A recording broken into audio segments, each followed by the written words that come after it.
WhatsApp guys, हम जा रहे हैं ड्यूटी पे। तो अभी आज हमने खाने के लिए ले लिया साथ में माल्टा और हम जा रहे हैं ड्यूटी पे। तो आज काम भी है, तो काम पे जा रहे हैं आज। वो सेफ्टी ब्लॉक्स लगाने हैं, गाड़ी लोडेड खड़ी हुई है। तो चलो मिलते हैं काम पे। हम लोग जी गाइस घर आ गए असी हुण फाइनली काम तो। हुण जिहड़ा वेखने आ की तरतीब है रोटी दी। राती बनया असी आलू मुर्गी का सालन ते कढ़ने हुण आलू ठीक है। तो बनाने आलू वाला पराठा। तो चलो फिर मिलने आलू वाला पराठा बना के ते पूरे भारा नाल मिलने नाश्ते दे उत्ते ठा कर। हम लोग जी गाइस रोटी शोटी खा ली सी ते असी हुण फिर ड्यूटी आ गई है।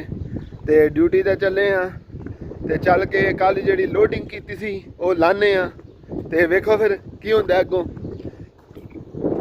वो आंदे ने कदे धुप ते कदे छां, कोई नहीं लभदी परदेसां च मां, कोई नहीं लभदी परदेसां च मां।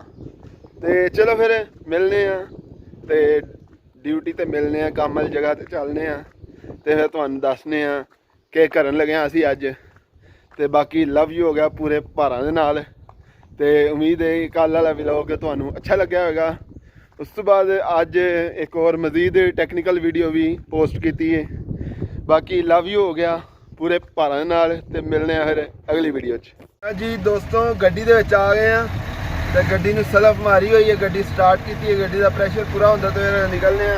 बाकी है मेरी गड्डी है, वेख सकते हो कोई एडा खास इंटीरियर नहीं है, पुरानी गड्डी है लेकिन बहुत पावरफुल गड्डी है। किधरे भी नहीं डरते, असीं जिथे भी जाने ठा करके जाने होंने ते बाकी लव यू हो गया। मिलने असी ड्यूटी ते।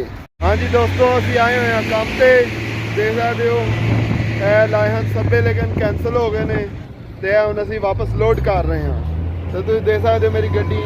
बाकी लव यू हो गया मेरे जी गाइस, काम खत्म हो गया है, कैंसल हो गया काम ते हुण असी जा रहे हैं घर नूं ते मिलने तुहानूं घर जाके।